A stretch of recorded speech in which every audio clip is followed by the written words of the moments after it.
Hello everyone and welcome back to bankers info. I hope आप सबकी preparation काफ़ी अच्छी चल रही होगी। अभी हम लेटर पे आ जाते हैं। लेटर के बारे में बात कर लेते हैं। फॉर्मल लेटर का आपका जो फॉर्मेट है वो मैंने यहाँ नोट कर दिया है। एंड इसके फॉर्मेट में ये भी होता है कि आपको एक लाइन का स्पेस छोड़ना है, लेकिन जब आप वहाँ के सिस्टम पे लिखने जाते हो तो आपको वहाँ पे ये ऑप्शन नहीं मिलता है, तो वहाँ परेशान होने की ज़रूरत नहीं है। वहाँ ज़रूरी नहीं है आप एक लाइन छोड़ो, आप बस लाइन चेंज कर दोगे, लाइन ब्रेक लगा दोगे तो वो सफिशिएंट है। एंड एक चीज़ और, आप जब अभी प्रैक्टिस करोगे तो डेट में आप 5 नवंबर लिख के प्रैक्टिस करना। तो ये आप फॉर्मेट गो थ्रू कर सकते हो।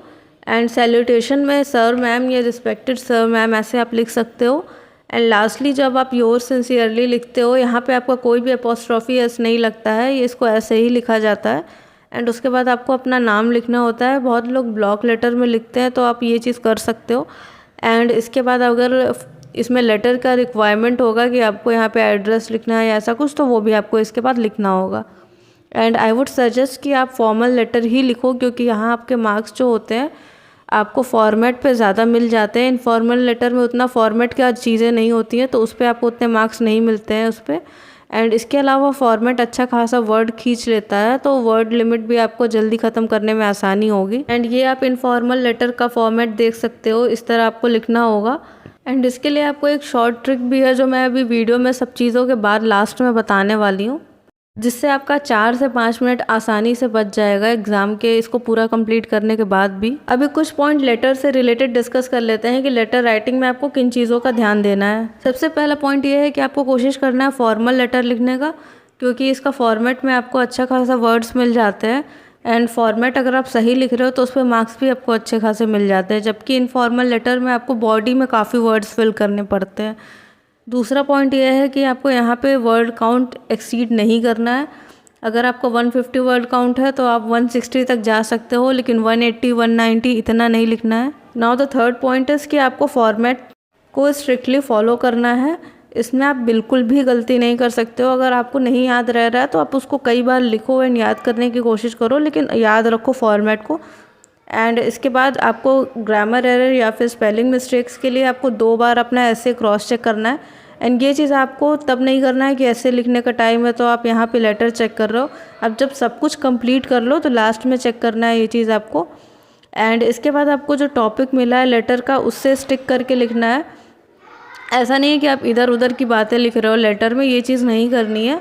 एंड एक पॉइंट है कि आपको कोई भी टफ या फिर कंफ्यूजिंग वर्ड या फिर जो बहुत फैंसी वर्ड्स होते हैं वो सब नहीं यूज़ करना है। ये चीज़ ऐसे के लिए भी है, लेटर के लिए भी है, क्योंकि जब हम ऐसे वर्ड्स यूज़ करते हैं तो उसको या तो हम गलत जगह यूज़ कर देते हैं या फिर उसमें हम स्पेलिंग मिस्टेक कर देते हैं या उसको। एंड ये चीज़ मैं अपने एक्सपीरियंस से बता सकती हूँ, क्योंकि मैंने 3 डिस्क्रिप्टिव राइटिंग वाले एग्ज़ाम्स दिए हुए हैं, मेरे अच्छे स्कोर ही आए इन सब में।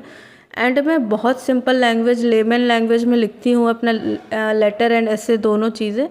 एंड कभी भी मैंने टफ़ वर्ड यूज़ करने का कोशिश ही नहीं किया कि मैं टफ़ वर्ड यूज़ करूँ तो मेरा और इफ़ेक्टिव लगेगा, ऐसा कुछ मैंने कभी ट्राई ही नहीं किया है।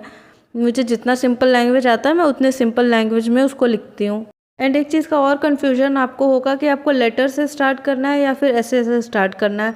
तो ऐसे में हमें सोचने के लिए टाइम चाहिए रहता है। एंड अगर हम ऐसे से स्टार्ट करेंगे तो सोचते सोचते टाइम ज़्यादा भी चला जाता है कभी कभी। तो आप लेटर से स्टार्ट करो एंड पहले लेटर लिखो। 7 से 8 मिनट से ज़्यादा इसमें टाइम नहीं देना है। एंड उसके बाद ऐसे पे स्विच करो। ऐसे 15 मिनट के अंदर अंदर आप लिखने का कोशिश कर लो। एंड अगर आपके पास लास्ट में जो 4 से 5 मिनट बच जाएगा, उसमें आपको 2 बार अपना लेटर और ऐसे दोनों को क्रॉस चेक करना है। दोनों में देखना है कि कोई भी स्पेलिंग मिस्टेक तो नहीं, अगर है तो उसको आप वहाँ करेक्ट कर लो। बिकॉज एक चीज़ आप जान लो कि आपका जो भी मार्क्स कटता है वो आपके ऐसे कितना अच्छा लिख रहे हो कितना बुरा लिख रहे हो उस पर नहीं कटता है, या फिर लेटर कितना अच्छे से सजा के लिख रहे हो उस पर नहीं कटता है। आपका जो स्पेलिंग मिस्टेक होता है, ग्रामर का एरर होता है, फॉर्मेट की गलतियाँ होती हैं, इन सब चीज़ों पे आपका मार्क्स कटता है। या फिर कुछ लोग क्या करते हैं, ज़्यादा दिमाग लगाते हैं एंड एक ही सेंटेंस को कई बार लिख देंगे। कुछ लोग मैंने ऐसे भी देखे जो इंग्लिश के एग्ज़ाम में रफ शीट पे वहाँ के ऐसे नोट करने लगते हैं, जो रीडिंग कॉम्प्रिहेंशन आता है वो उसका 1-2 पैरा लिख लेंगे रफ शीट में। एंड जो भी ऐसे आए वो उनको टॉपिक से मतलब नहीं रहता, वही वो 1-2 पैरा उसमें लिख आते हैं। ऐसा भी दिमाग मेरे साथ के लोगों ने लगाया है। एंड उनके 10 से 12 नंबर मिले हैं डिस्क्रिप्टिव में, उनके मार्क्स कट गए हैं, इसीलिए कटे हैं क्योंकि उन लोगों ने ये बेवकूफ़ी की थी। सो ये सारे पॉइंट्स थे जो आपको ध्यान देने हैं। एंड वीडियो के स्टार्टिंग में मैंने बताया था कि मैं आपको एक ट्रिक बताऊंगी।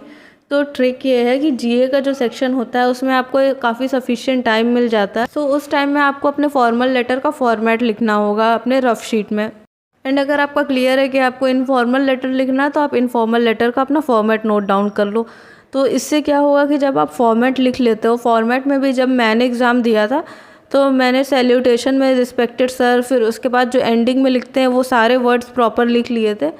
एंड डेट वगैरह, एड्रेस वगैरह जो भी मुझे लिखना है वो पहले से आपको पता रहता है क्या लिखना है, तो वो सब चीज़ें मैंने लिख ली थी। तो इससे ये बेनिफिट हुआ कि जब मैंने अपना लेटर राइटिंग स्टार्ट किया तो मैंने रफ शीट से देख देख के टाइप किया।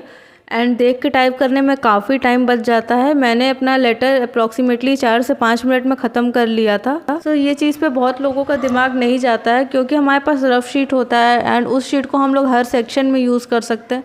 तो ये चीज़ अगर आप कर लोगे तो आपका काफ़ी टाइम सेव हो जाएगा। एंड इसके बाद आपको क्रॉस चेक करने के लिए, स्पेलिंग मिस्टेक या फिर ग्रामर एरर क्रॉस चेक करने के लिए 5 से 6 मिनट भी मिल सकता है। इतना टाइम अगर आपके पास रहेगा तो आपसे कोई भी गलती नहीं होगी एंड आप इजीली 18 से 20 मार्क्स स्कोर कर सकते हो। So that's all for today. Don't forget to like, share, subscribe to my channel bankers info.